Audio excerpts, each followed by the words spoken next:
Jean-Luc Mélenchon, bonsoir. Bonsoir. Alain Duhamel, bonsoir. Bonsoir. Bonsoir Alain. Merci d'être là, parce que vous faites rare sur les plateaux télé. Oui. Vous revenez des États-Unis et du Canada. Vous avez fait la promotion de votre livre, qu'on connaît bien, ici en France, Faites mieux, qui a été traduit en anglais, mais alors qui n'a pas le même titre, Now the People. Pourquoi? Parce que Faites mieux en anglais, ça sonne moins bien. Parce que la traduction littérale ne donnait rien. Et puis parce que je voulais souligner, puis c'est un livre traduit, donc il va être lu par des gens que ces questions concernent directement, qui ne me connaissent pas, lui donner le sens politique entier. C'est-à-dire que je pense que nous sommes dans l'ère du peuple et des révolutions citoyennes. Alors je dois m'expliquer auprès des uns sur ce qu'est l'ère du peuple, auprès des autres pourquoi j'ai pas dit révolution citoyenne, socialiste. Et voilà, le titre doit rendre compte de ça. Et je suis assez content de l'intérêt que suscite la France insoumise dans le monde, compte tenu des aventures de la France, dans laquelle nous Comment vous percevez aux États-Unis? On vous présente comme étant le leader de la gauche en France? Oui, c'est plutôt comme ça. Parce qu'ils ne connaissent pas, ils ne lisent pas la presse française, et quand ils la lisent, ils en ont une opinion assez pitoyable. Mais parce que, vu de loin, eh bien, l'homme de gauche qui fait 22%, quand le suivant est à 4%, vu de loin, vous savez ce que c'est, ils finissent par penser que c'est moi qui suis le plus avancé à gauche. Voilà, bon. Alors, ça me va. Mais honnêtement, je ne peux pas vous dire quelle perception on peut avoir, parce que globalement, la situation est totalement différente au Québec, pour prendre cet exemple, et aux États-Unis. Aux États-Unis, dans la profondeur des États-Unis, et peut-être même beaucoup à New York même, la politique française, c'est tout juste si ça où est la France. Au Québec, c'est beaucoup plus direct, bien évidemment. Et puis on arrive dans un moment, je suis arrivé dans un moment de tension, ce qui a modifié ma manière d'être là-bas, ce que j'avais à y faire. Au départ, comme vous le dites, j'avais un livre, et puis on voit l'installation de M. Trump, il règne une ambiance que nous on voit de loin, avec un Français qui a eu maille à partir avec le service de la douane, et des contrôles aux frontières. Alors je me suis dit, puisque j'entre par Montréal sur les États-Unis, eh bien il faut que je change le sens de ce que je fais là. Pourquoi? Parce qu'il s'est passé un fait qui vous a échappé, c'est que M. Trump menace son voisin, le Canada, je crois que tout le monde s'en est rendu compte. Dans le Canada, il y a d'ailleurs le Québec, qui est pour nous une sorte d'amour permanent et nostalgique pour les Français, et personne n'a rien dit. Le président de la République française voit Trump, il se tape sur les cuisses, il s'enlève la poussière sur les épaules, pas un mot sur le Canada. La même chose avec le Mexique, je m'empresse de le dire, et j'ai fait les deux pays. Oui. Et puis arrive l'anglais, encore mieux, lui, il est chef du Commonwealth dont est membre le Canada.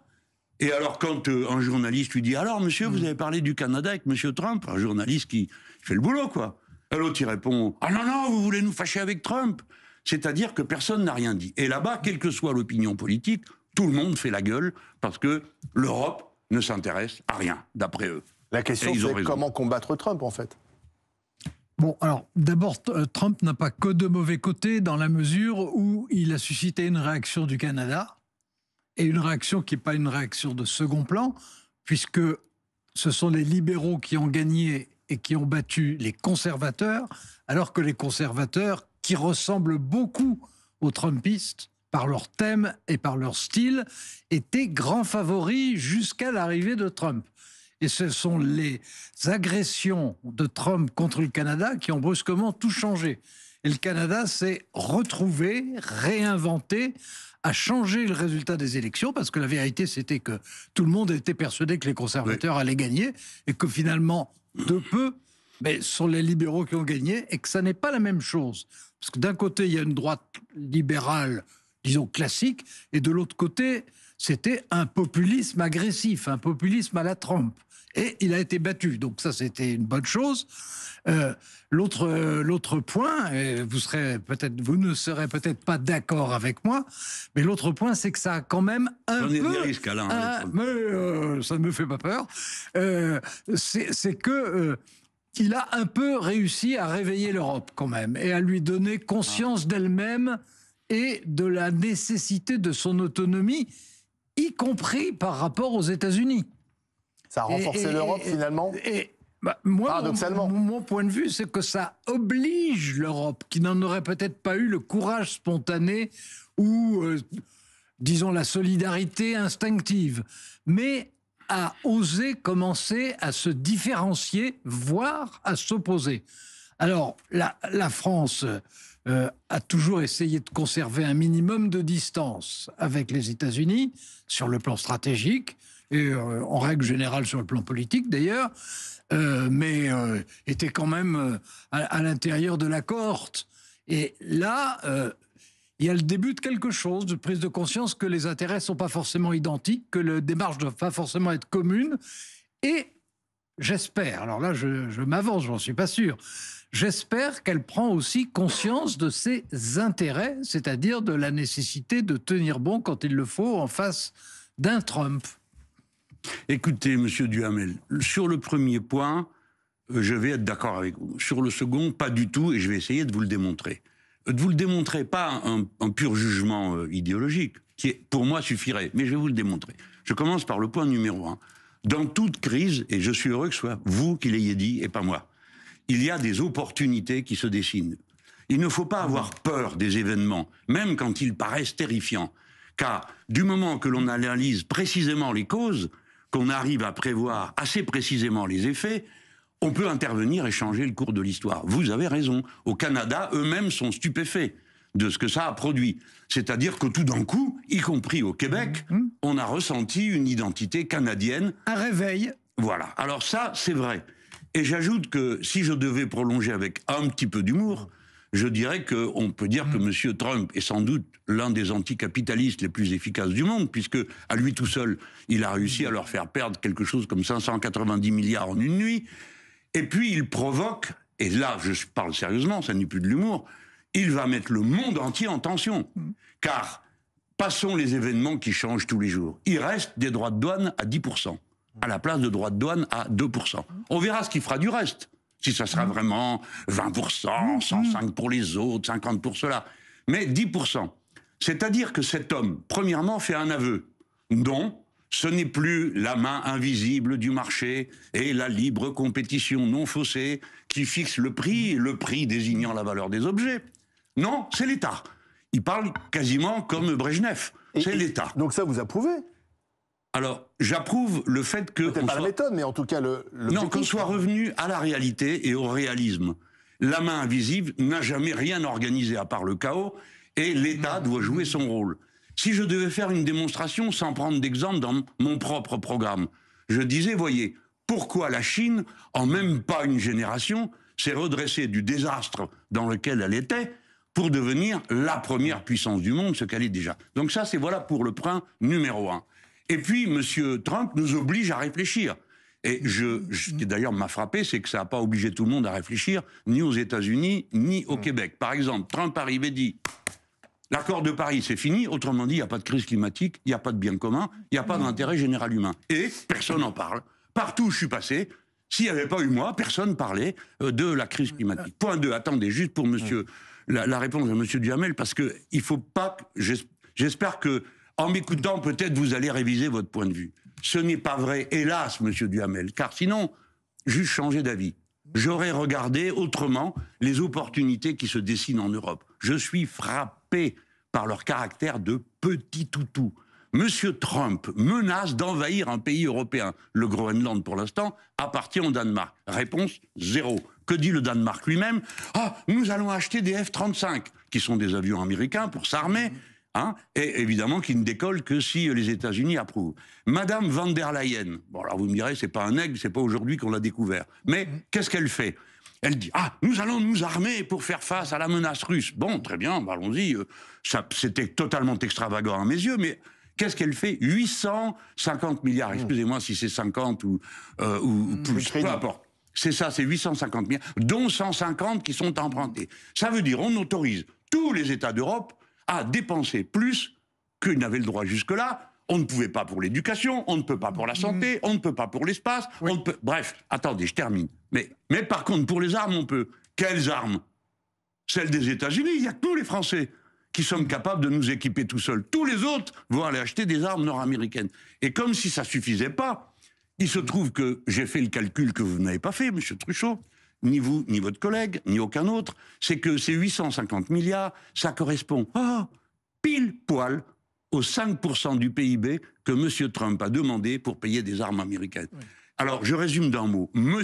Trump est le représentant de l'impérialisme tributaire. Ça n'est plus par ses machines, les inventions que le capitalisme américain avance, il avance parce qu'il vous prend un tribut, douanier et militaire. Bon. Alors après, on va parler de la gauche. Oui, aussi, d'accord. La réponse, la gauche en Europe et en France. Oui. Quand même, je vais répondre. Bien sûr. On va voir si je trouve la réponse à la réponse. Alors, d'abord, en ce qui concerne Trump lui-même, ce qui est quand même très intéressant sur le plan économique, c'est à quel point il n'a pas été le maître. Il est arrivé en roulant les épaules, en expliquant qu'il allait faire ce qu'il allait faire. Il faut dire qu'il l'avait vraiment dit pendant la campagne et que n'entendait pas que ceux qui ne voulaient pas entendre. Ben, il avait vraiment dit, il l'a fait. Comme c'était logique, ça a raté. Mais ce qui a été incroyable, parce que moi, j'ai jamais assisté de toute ma vie à une volte-face aussi rapide de la part d'un chef d'État aussi puissant.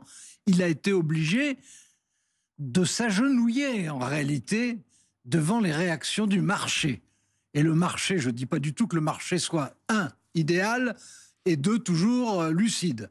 Mais il n'empêche que quand Trump a voulu commencer à faire, au sens littéral, vraiment n'importe quoi. Quand on parle de droits de douane de 120% pour les Chinois, c'est vraiment n'importe quoi, au sens propre. Nous-mêmes, on veut maintenant taxer les petits colis chinois. Ça, c'est dans la même logique. Oui, non, mais d'accord. Bah oui, mais c'est dans la même logique de se protéger des produits chinois qui sont nocifs, qui n'ont pas les mêmes normes sociales. Dire qu'on va mettre 120% sur l'ensemble des productions chinoises, c'est absurde.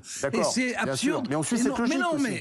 Mais non, c'est absurde, et ce qui d'ailleurs est très trumpiste, c'est mensonger. Parce qu'il y a un certain nombre d'exportations chinoises qui sont impérativement nécessaires pour les Américains. Bon, attendez, laissez-moi terminer, parce que chacun Oui, bien sûr. Bon, donc, sur ce point, il a été obligé de faire une genuflexion. Je ne jure pas qu'il va en rester là. Il est très capable ensuite de refaire quelque chose en sens inverse. Mais il n'empêche qu'il a subi, ça on ne peut pas dire le contraire, un gros échec et qu'il a dû courber l'échine. Bon, et que, en ce qui me concerne en tout cas, j'ai trouvé que c'était au moins sur ce point précis positif. Ça n'efface pas le reste. Je comprends. En ce qui concerne les Européens, si vous voulez me faire dire que tout ça est trop lent, que tout ça correspond chez certains, y compris Madame von der Leyen, à des calculs qui ne sont pas forcément des calculs qu'on pourrait souhaiter, etc., ça se défend. Bon, mais il n'empêche qu'on voit s'esquisser un certain nombre de choses qui n'étaient pas imaginables, pour ne prendre qu'un seul exemple, parce que je sens qu'on veut nous faire parler de la France, et pour ne prendre Je pense que ça intéresse aussi les Français. Non, ça n'est moins intéressant que ce qu'il dit. Bien sûr, parce que le global commande le local, monsieur Truchot. Et ce que fait monsieur Trump vous concerne, vous, directement, et nous trois ici, parce que dans quelques mois, vous allez avoir des tensions sociales dans le monde entier à cause de ce terme. Allez-y, terminez. Monsieur Duhamel, que je vois comment je vous... Et alors quand on prend un seul exemple, qui est celui du comportement des Britanniques, les Britanniques qui ont fait pendant des décennies tout ce qu'ils pouvaient pour s'éloigner de l'Europe sont brusquement obligés de commencer à s'en rapprocher. Et malgré le Brexit. Malgré tout, mais ça veut dire eux aussi d'être obligés de s'adapter. Ça veut dire, je ne suis pas en train de dire on va constituer une Europe dont la force, la puissance, la cohésion, etc. sera comparable à celle des États-Unis dans leur côté. D'ailleurs, la cohésion des États-Unis, c'est discutable, ce que je dis.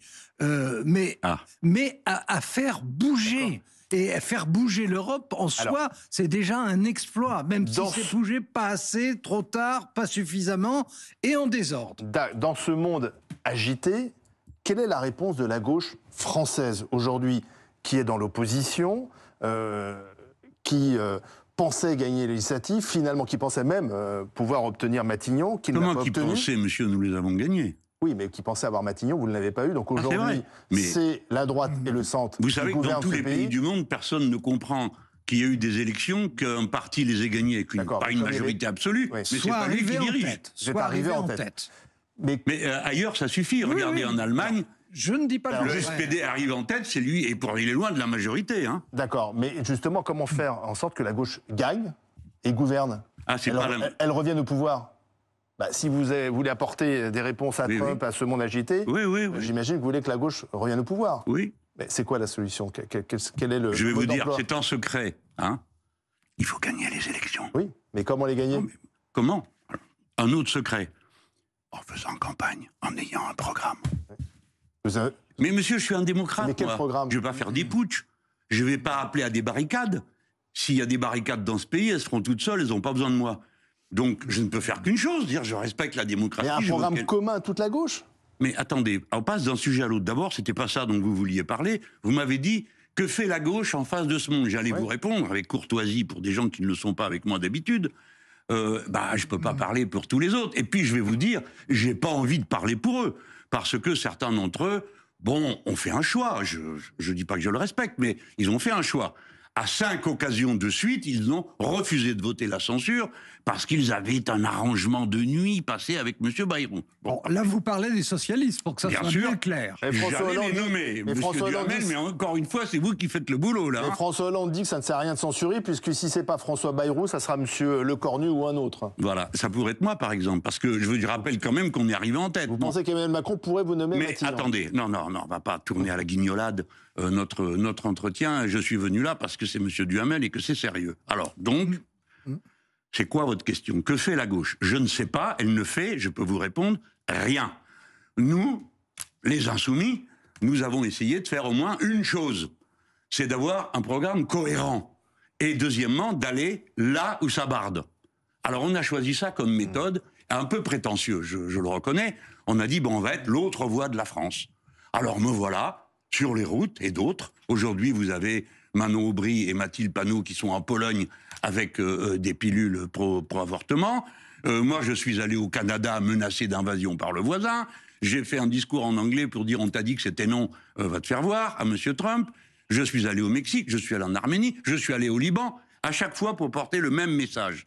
On peut faire autrement. On est en train de perdre notre temps, parce que notre temps devrait être consacré à vaincre les conséquences de la crise climatique. Et au lieu de ça, on fait la guerre commerciale, la guerre des frontières. On perd notre temps. Voilà. Et il y a un programme à avoir. Est-ce que nous, Français, on peut dire « Ah, vous êtes que 69 millions, alors ça compte pas ». Si, ça compte. D'abord parce qu'on nous écoute. Et les gens ne nous connaissent pas trop, donc ils continuent à rêver d'une France qui, hélas, n'existe pas tant que ça. Donc, ils attendent quelque chose. Et on peut dire des propositions. Pour l'instant, il n'y en a pas. Choisissez l'alignement. Où vous êtes, avec M. Xi Jinping, ou avec M. Poutine, ou avec M. Trump. Et des gens qui veulent être derrière personne, comme nous, Français, qui sommes des têtes dures, comme nous l'a enseigné De Gaulle, on sait qu'on peut. Bon, même à ceux qui ne sont pas gaullistes, ils ont compris ça. C'est mon cas. Bon, alors, premièrement, être non aligné. Deuxièmement, je termine là-dessus, il faut faire des propositions qui soient celles du XXIe siècle. Une stratégie non alignée, altermondialiste. Faisons des choses sur des causes communes. Exemple, l'eau. Alors, je vous dis, ça fait 100 fois que je vous dis que c'est un sujet sérieux, que je viens à la télé, j'essaye de démarrer ma campagne avec la question de l'eau. Aujourd'hui, l'Inde vient de couper la flotte au Pakistan. D'accord? Ce sont 2 pays armés d'armes nucléaires. Couper la flotte, c'est un acte de guerre. Vous voyez bien que les grandes causes de l'humanité vont devenir des causes purement et simplement nationales et violentes. Il faut donc... Voilà ce que, en tout cas, moi, je porte pour le moment. Et je suis très fier que mes camarades aient accepté de faire comme ça. Ils y vont tous avec beaucoup de dévouement et de bravoure. Mais la gauche est en désordre en France. Alors certains disent que c'est à cause de Jean-Luc Mélenchon, c'est en désordre. C'est lui le fauteur de troubles. Non, alors, 2 choses. La première, que la gauche ait besoin de se réinventer, ait besoin de mettre un programme commun, ait besoin un programme nouveau, et ait besoin de définir son système de coopération, ça, c'est une évidence. Autrement, elle est certaine de perdre. Il ne faut pas oublier quand même que le fait nouveau, c'est que la gauche, toute tendance réunie aujourd'hui, c'est entre 30 et 32%, selon les dernières élections. Ce qui est un score faible par rapport à l'histoire de la gauche. C'est un sport très faible. Évidemment, c'est 10 points de moins. C'est 10 points de moins que la moyenne de ce que fait la gauche.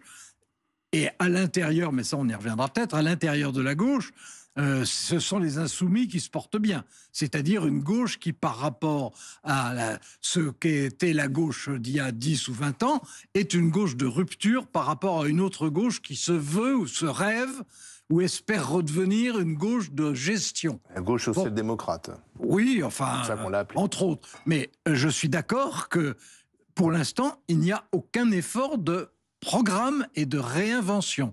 Je suis De leur d'accord. part. Sauf chez les Oui. insoumis. Alors attendez, on va voir aussi comment ça va être présenté dans les moments qui viennent. Mais je suis Mais il y a eu d'accord. par exemple, il y a eu un programme commun pendant la Non, mais législative. attendez, il faut mettre carte sur table. Je ne suis pas d'accord avec le programme, mais je reconnais qu'il existe et qu'il a été travaillé. Alors c'est un choix. Il y a des choses dans ce que dit Jean-Luc Mélenchon que je partage. Le fait que dans la mondialisation des risques et dans la mondialisation des comportements, il y a une nécessité de réinvention de ce qu'on essaye de faire, oui. Ça, D'accord. c'est vrai. C'est vrai. Et ça a peut-être l'air abstrait pour beaucoup de gens, mais c'est une révolution au sens littéral. Et donc, qui est bon, pour ne prendre qu'un exemple, que sur l'écologie, qui est celle qui est sacrifiée en ce moment par rapport au dernier soubresaut de la crise. Que par rapport à l'écologie, il y ait à faire des choix qui ne seront pas du tout tous agréables, tant s'en faut. Ben oui, mais là-dessus, il faut dire des choses qui soient imaginables, tolérables et acceptables. Mais il faut travailler. Mais vous dites et la il faut gauche- reconnaître que la gauche, en dehors des insoumis, n'a pas travaille pas. travaillé. Elle n'a pas travaillé, elle a travaillé les élections. Oui, mais cette Ça, gauche, mais en elle n'a dehors pas des travaillé- insoumis... Attendez, elle Oui. a travaillé les élections, elle n'a pas travaillé les programmes. D'accord, mais la gauche, Bon, en dehors des insoumis... Or, moi, pas ma conception, mais ma conviction, ce qui est tout à fait autre chose, c'est que une gauche, quelle qu'elle soit, ne gagne que si elle a un programme à proposer Voilà. et un programme Mais oui. compréhensible. D'accord. Pas un programme écrit en chinois, un programme compréhensible. En technocrate.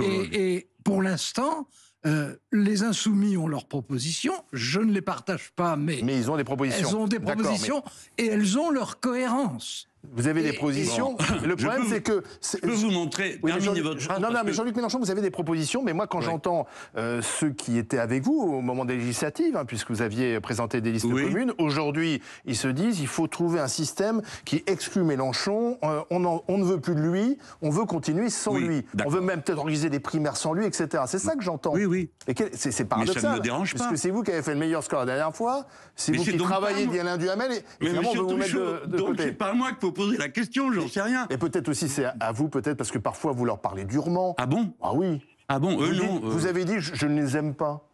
Ah mon Dieu, je vous aime tous. C'est ça que vous voulez? Non, c'est stupide. Nous ne transigerons pas sur une chose, c'est la question, ce que vient de dire Alain Duhamel, comme c'est Alain Duhamel qui le dit, vous pourriez peut-être y réfléchir en vous y arrêtant, c'est pas moi qui vous le dis. Est-ce que, pas vous, monsieur Truchot, je veux dire en général ceux qui nous écoutent, est-ce que vous avez compris qu'il s'est produit des faits majeurs dans l'histoire, qui ont tout changé? Maintenant, c'est monsieur Trump qui met le point final à 40 ans de néolibéralisme échevelé. Il vient de le faire, lui, pas Léonid Brejnev ou je sais pas qui, lui. Deuxièmement, dans le monde entier, les gauches se sont effondrées, monsieur Truchot. Nous sommes le petit miracle européen. Il n'y a pas d'autre cas comme nous. Les gauches se sont effondrées. Pourquoi? Parce que leur logiciel que j'ai partagé pendant 30 ans de ma vie ne fonctionne plus. Quel est ce logiciel? Qui est de dire, voilà, nous n'allons pas faire, on va brutaliser personne, hein, on va faire de la croissance, un peu toujours plus de croissance, et ce qui aura été produit en plus, on va le partager en donnant plus à ceux qui ont le moins. Ça a marché.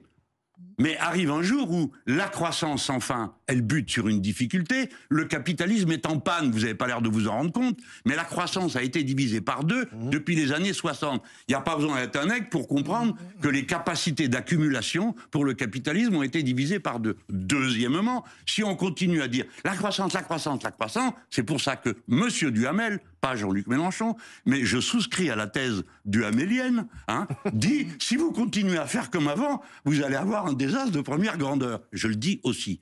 C'est-à-dire, si vous continuez à croire qu'il vous suffit de produire toujours plus n'importe quoi, qui ne sert à rien, souvent, ou qui est détruit quasi instantanément, eh bien, vous aurez un désastre. Il faut donc tout changer. Ça veut dire que la gauche doit changer. Il faut qu'elle trouve une autre manière de faire. C'est pourquoi le concept central des Insoumis, c'est la révolution citoyenne. Monsieur Duhamel vient de dire, c'est un modéré, Duhamel. Il vous dit, il faut faire une révolution. Il est quasiment maintenant insoumis, Alain, là. Non, il faut pas. Vous l'avez convaincu, là. Non, je crois pas. Je crois, comme tous les êtres de raison, nous nous rendons compte que nous sommes devant un mur. Un type de droite, j'ai des amis de droite, figurez-vous, ça existe. Hein. Bon, c'est pénible souvent, mais parce qu'ils ont des opinions politiques lamentables. Mais nous sommes amis. Bon, eh bien, eux aussi comprennent qu'il faut renouveler leur... Ils ne peuvent pas revenir vous dire « Ah bon, on va régler le problème, c'est les Arabes et les musulmans, et pour le reste, dorénavant, c'est comme auparavant, la retraite à 77 ans, et tout ça, ça suffit. Bon. Donc, tout le monde doit se réinventer. Nous avons un métro d'avance. » Alors, je termine, monsieur Truchot, parce qu'il est perfide. Il a dit « Ah oui, mais finalement, vous n'êtes pas si nombreux que ça. » Mais monsieur Truchot, allons, monsieur Chirac a été élu avec 17% de voix au premier tour. Moins de voix que moi.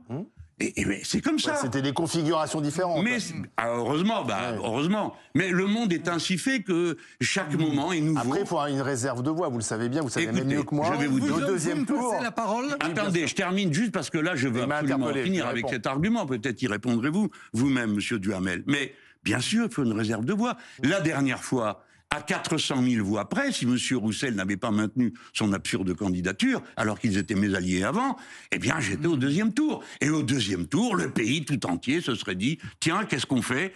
Est-ce qu'on écoute ce gars qui nous explique face à Marine Le Pen, vous auriez gagné ? Mais enfin, respecter la démocratie. Le peuple français, pas une collection d'abrutis qui, au sifflet, se mettent en rang suivant les ordres des partis. Les gens auraient tranché. Et je me serais incliné si j'avais dû perdre. Et l'autre se serait incliné s'il avait perdu. Ça s'appelle la démocratie. Donc, je n'ai pas un instant de trouble. Les partenaires avec lesquels j'ai fait affaire ne respectent rien. Pas leurs propres paroles. Vous venez de dire, monsieur Truchot, vous-même, il vous faut un programme. Très bien, nous en avions un. À peine l'encre était telle sèche qu'il recommençait à me jeter des pierres et à dire qu'il n'en voulait pas de la moitié. Alors écoutez, le minimum qu'on puisse faire de francs... Je parle très sérieusement. Les Français regardent, ils voient les menteurs, ceux qui se battent pour les sièges et ceux qui se battent parce qu'ils ont une idée.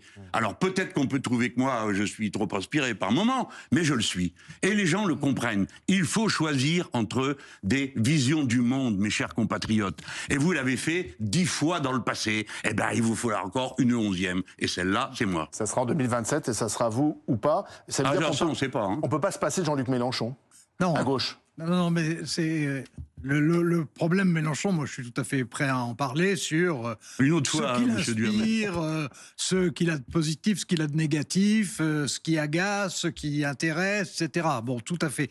Mais là, c'est pas ça que je veux dire. Ce que je veux dire, c'est que pour gagner, il suffit pas qu'il y ait le pôle de la gauche, moi que j'appelle de rupture, c'est-à-dire vous, que d'autres appellent autrement. Radical, on nous a dit aussi. Voilà. Pourquoi pas bon.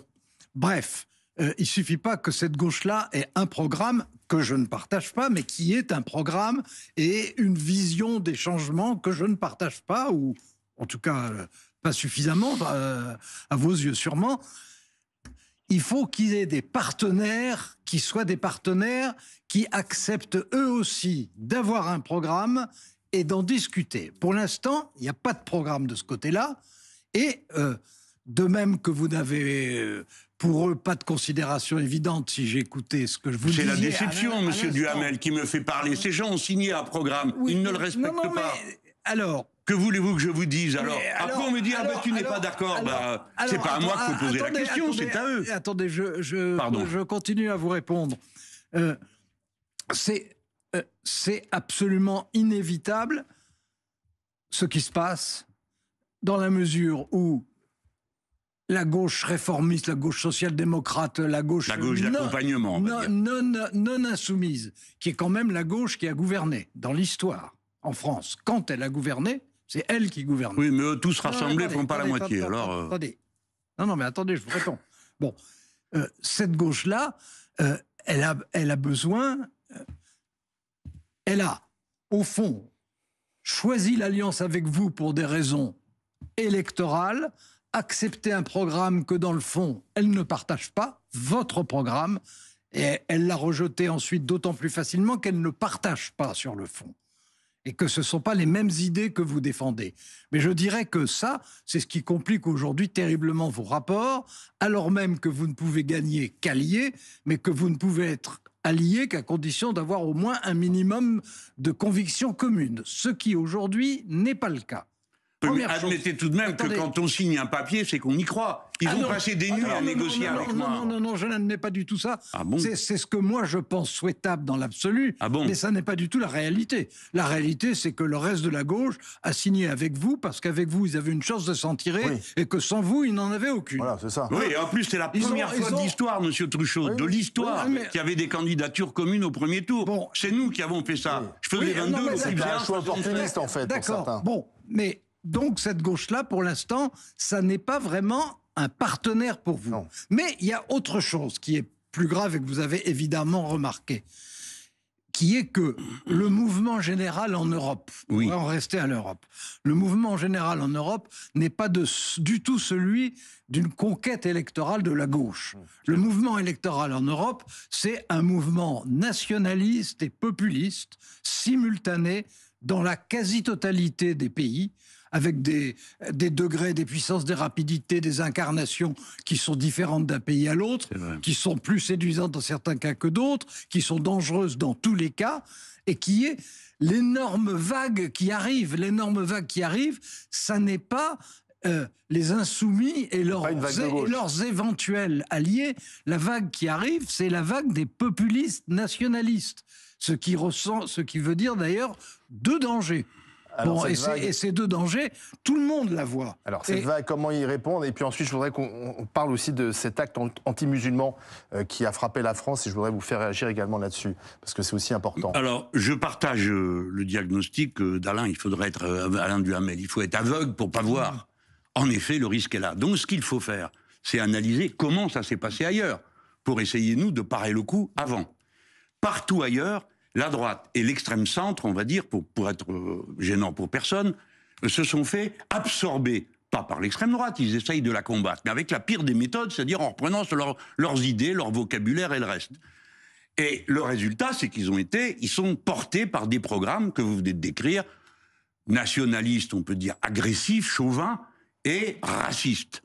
C'est pourquoi nous sommes arrivés à la conclusion que le dénominateur commun de nos adversaires, c'est le racisme, c'est le sexisme, c'est-à-dire ceux qui étaient considérés de haut par la gauche jusque-là, en disant tout ça, c'est sociétal. Hein, et puis il y a le social. Non, les êtres humains sont des êtres de culture et des êtres sociaux. C'est pourquoi on doit répondre aux deux aspects en menant cette bataille. C'est ce que nous faisons en France.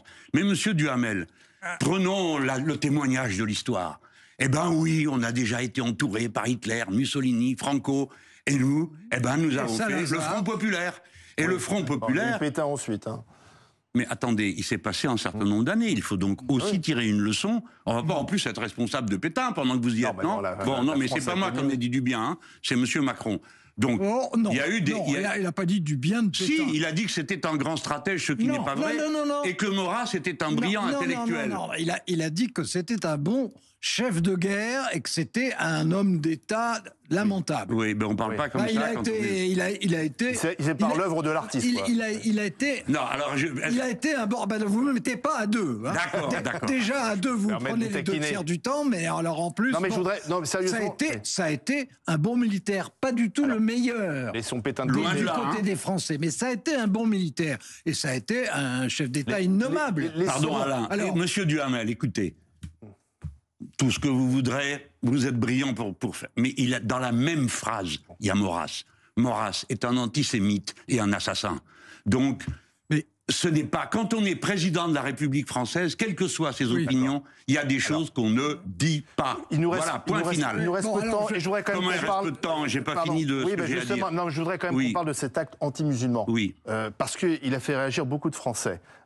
Et il vous a fait réagir, vous, Jean-Luc Mélenchon, avec une image assez saisissante. On vous voit en larmes dans cette manifestation place de la République. Vous veniez de rencontrer une femme, je crois, qui faisait part de son angoisse, de son inquiétude, de ses peurs par rapport à cette haine anti-musulman. Est-ce que l'islamophobie, alors c'est un terme qui est d'ailleurs contesté par certains, est-ce qu'elle est suffisamment combattue en France, notamment par ce pouvoir en place ? Bon, je suis désolé de m'être donné à voir de cette façon. C'était de l'alarme sincère ? On va écouter quand même, quoi. Non, parce que certains ont douté de ces images, vous savez. Oui, non, mais je suis accusé de tout, quoi que je fasse. Si j'embrasse quelqu'un, c'est qu'en réalité, je voulais le mordre.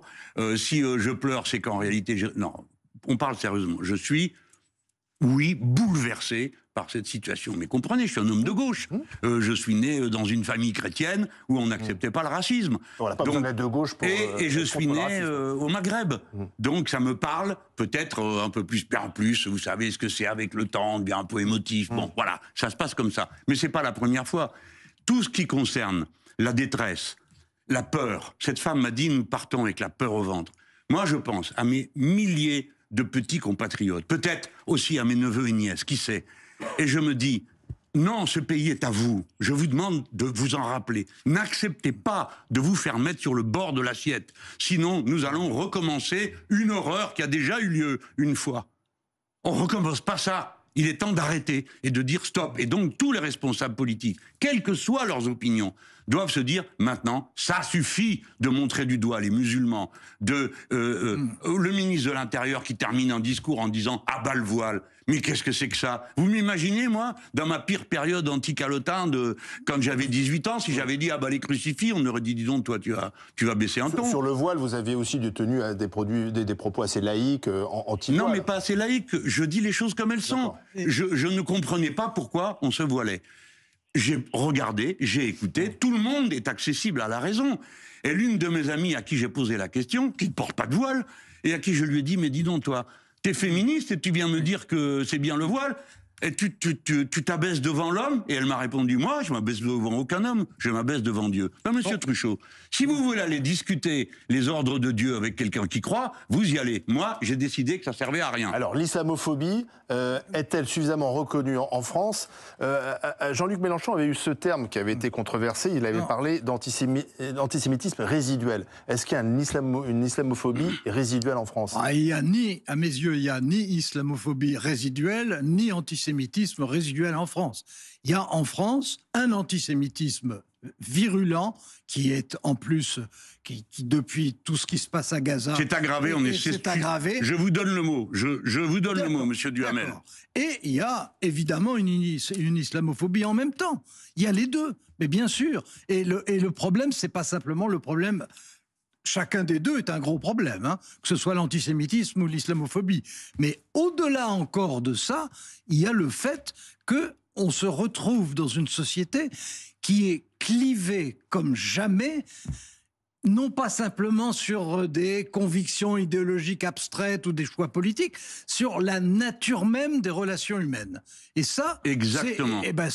C'est une situation... C'est la fin d'un peuple et d'une nation, ça. C'est en tout cas le risque majeur. Et je pense que de ce point de vue, chacun doit porter ses responsabilités. Et je voudrais en profiter pour dire quelque chose à Jean-Luc Mélenchon, qui est d'une parfaite courtoisie et avec qui c'est très facile d'échanger dans ces conditions-là, mais que dans la vie quotidienne et dans le combat politique, il a très souvent des accents, des outrances, des attaques que lui-même... C'est sûrement ce qu'il va me répondre, mais il est très capable de le faire tout seul, que lui-même considère comme simplement des réponses au traitement qu'il subit, lui, mais qui, il n'empêche, crée avec ses partenaires potentiels, mais aussi avec les Français qui n'ont pas de convictions particulières, qui ne sont pas ancrés avec celui-ci ou celui-là, mais qui écoutent et entendent.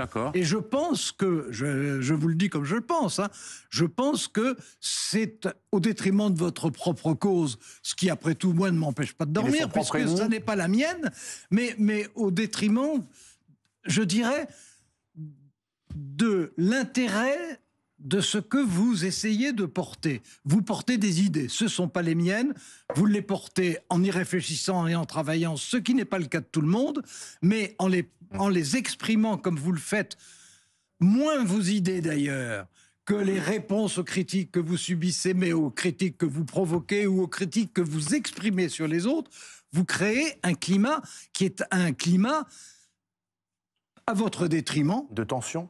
À votre détriment, mais également un climat de clivage supplémentaire. Vous êtes aussi un clivant. Oui, mais vous l'assumez, ça, c'est une affaire de... Pardon ? Vous l'assumez d'être clivant, oui, finalement. Bien sûr. C'est une affaire de philosophie politique, de conception de l'échange. Bon, notre société est comme ça. Je ne vous dis pas que c'est toujours été super performant, mais si c'était si contre-performant, on aurait vu à ma place surgir les belles personnes. Madame Hidalgo à 1,67. Monsieur Jadot, si raisonnable, à peine 4. Ou bien Monsieur Roussel, si fréquentable, puisqu'il est sur tous les plateaux, 2%. Et c'est moi qui fais 22. Pourquoi? Parce que les gens savent qu'un homme politique sans défaut, ça n'existe pas. Mais des hommes politiques sans conviction, il y en a plein. Donc ils préfèrent celui qui a des défauts et des convictions que ceux qui n'ont pas de défauts et aucune conviction. Voilà comment les choses se sont faites. C'est une question aussi de sincérité, c'est ce que vous dites, de sincérité. Je plaide pour moi, quoi. Je fais ce que je peux. Parce qu'il y a quelque chose de terrifiant dans ce miroir. Je ne mets pas en cause votre bonne volonté. En plus, c'est... Pardon, monsieur Duhamel, là, je vais le dire aussi courtoisement que je peux aussi, là. C'est très typé socialement. Vous êtes un homme modéré parce que votre vie vous permet de l'être. Moi, je suis un homme, ce que je suis, parce que la vie m'y a conduit. Et elle m'y a conduit avec une certaine rudesse, dont je retrouve aujourd'hui les traits. Je suis un des enfants perdus de la présence française dans le Maghreb, qui a vécu tout ça, plus le reste. Hein. Et donc, ces choses sont encore présentes en moi. Mais c'est très typé socialement. La plupart des gens aiment qu'on comprenne ce que vous dites. Et moi, on comprend ce que je dis. Et nous avons fait le choix, fût-ce au prix du clivage, monsieur Truchot, de rendre les choses... Et après, les gens tranchent, choisissent. Et il est apparu que mon style était plutôt récompensé, si vous voulez bien, parce que vous êtes le meilleur observateur pour ça. Mais monsieur Duhamel, vous connaissez quelqu'un d'autre en politique qui, ayant scissionné du Parti socialiste, à une petite poignée, à l'idée, vous disiez qu'on était deux, réussi en moins de 10 ans à construire un mouvement de la puissance... En deux mots. Oui, mais il y a des timings. Ah bah oui, laissez-le parler, Truchot. Oui, d'accord, mais il y a Guillaume Darey qui vient de s'installer. Guillaume Darey, il a qu'à en prendre son parti. Oui, mais vous n'êtes pas tout seul. Allez-y. En deux mots. Je connais quelqu'un qui était Mitterrand, qui a fait plus que ça, puisqu'il est parti de rien pour arriver à prendre un parti et l'Élysée. Oui, qui faisait déjà 12% quand même, le parti en question. Moi, 3%. Il n'a pas rejeté le modèle. Non, mais je veux dire... il a poussé la performance plus loin. Mais je suis un de ses élèves, d'une Donc ça veut dire, Alain, que Jean-Luc Mélenchon sera candidat en 2027 ? Oh bah oui, non, mais ça... Il ne peut pas ne pas l'être. En tout cas, il fait et il dit tout ce qu'il peut pour que ce soit le cas, en fonction de ses convictions, qui ne sont pas les miennes, que je respecte. Il le répète à chaque... Mais n'ayez pas peur, personne ne va croire que vous êtes mélenchoniste, monsieur. Donc ça veut dire Jean-Luc Mélenchon. Alors ça, je vous parie qu'après le débat, il y aura des gens pour dire « Ah ben, il est oui, et moi aussi, on va me dire « Tu t'es drôlement modéré, pourquoi tu ne l'as pas affronté ?» Et alors... Vous serez candidat... va tomber en catalepsie. Non, mais vous serez candidat en 2027, je veux dire, il n'y a pas de suspense. Tu vois comment c'est ? Oui, il ne voulait pas me croire, monsieur Duhamel. Je lui dis, vous comprenez, monsieur Duhamel, c'est insupportable. Mais attendez, mais je vous ai écouté pendant 3 quarts d'heure. Monsieur, le jour où j'aurai envie de... Vous parlez de programme, vous parlez de volonté. Vous savez quoi ? Je fais partie d'une équipe. Et on verra lucidement. On va bien se foutre de votre gueule avant. Parce qu'à toutes les émissions, vous allez me demander. Alors, on connaît la réponse déjà, de toute façon. Et si un jour, si vous la connaissez, pourquoi vous posez la question ? Pas pour ceux qui nous écoutent. Mais ceux qui nous écoutent, pas forcément dans ce petit jeu politique. Les gens qui nous écoutent, ils sont plus malins que vous. Ils se disent, je ne veux pas le dire. Eh ben non, en effet, je ne veux pas dire ce que je vais faire parce que je ne sais pas, on n'a pas décidé. Merci Jean-Luc Mélenchon. Merci monsieur Truchot. Merci Alain Duhamel.